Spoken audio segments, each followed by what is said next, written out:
My previous video, I talked about the stigma surrounding mental health. And the thing is, we all have mental health. It's no different from physical health. We have that broad range of fitness from elite athletes like Usain Bolt at one end to someone who's just struggling with everyday movement at the other. It's exactly the same for mental health, where at one end, you could have what is considered excellent mental health, so the Dalai Lama, for example, to the other end, where it'd be someone who is considered to have poor mental health, so Robin Williams, for example. And for both physical and mental health, it's a continuum with a broad range of levels in between, and we move up and down those levels at any point during the day and week. So rather than try and chip away at the stigma, which we're already seeing could take forever, why not switch focus to a more positive, proactive, and preventative approach? The holistic approach, because after all, you can't separate the mind from the body. And it is our overall well being that influences our mental health. Now, some of you may be sitting there thinking, well, Jackie, it's going to take a lot of time and effort, and not even 100% sure that we'll get a return in our investment. The truth is, the cost of not doing something to proactively address mental health and well-being far outweighs the cost of doing it. And there is now plenty of proof that you can get a significant return on investment by proactively addressing it. And many forward-thinking organizations are already taking steps in that direction and embracing the new trends. In the Microsoft report, the next great disruption is hybrid work. Are you ready? They talk about the way the world of work has changed, and they highlight some key trends. And that includes flexible work is here to stay. Leaders are out of touch with employees and need a wake-up call. High productivity is masking an exhausted workforce. Employee expectations are changing, and what may seem like a cost and a downside is actually going to give you huge benefits and a competitive advantage. Organizations who invest in proactively addressing well-being are seeing at least a 5-to-1 return on investment.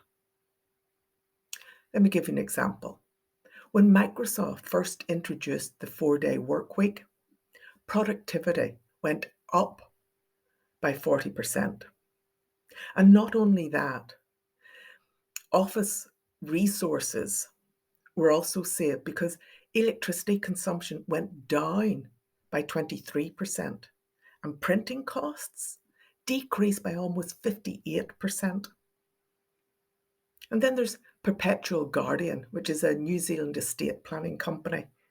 And its founder, Andrew Barnes, introduced the 4-day work week into his company because he could see the benefits to both the employees and the company. And again, productivity did not decrease. And in fact, their work-life balance scores increased by 30%. Now, I'm not advocating that you all go and reduce your hours and go to a 4-day work week, although that may benefit some of you. What I am saying is that one thing common to those companies and every successful organization is that they look after the people who work for them and make them feel valued. And why? Because they know it is those people that is making their business a success. And I'm sure you'd agree that we all like to feel valued, right? Happy, healthy people work better, function better, and create high performance cultures. Having people with a happy and healthy mind and body is no longer a nice to have. It is now a strategic necessity for any organization to succeed. And that means that mental health and well-being needs to be more than a priority. Why? Because we all know what happens with priorities. Yeah, they change, sometimes on a daily basis.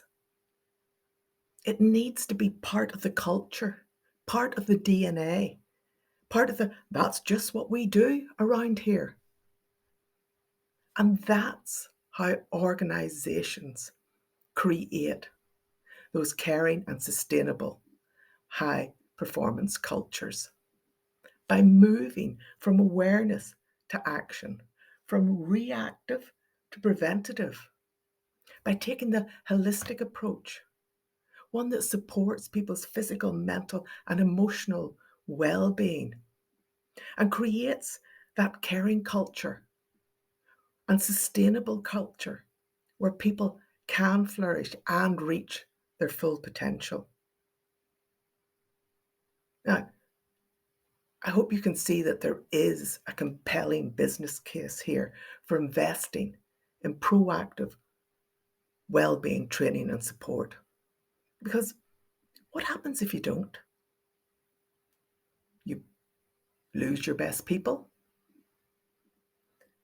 you lose productivity and performance, you lose your reputation and work. Whatever way you look at it, the bottom line is you lose. And what's the cost of that?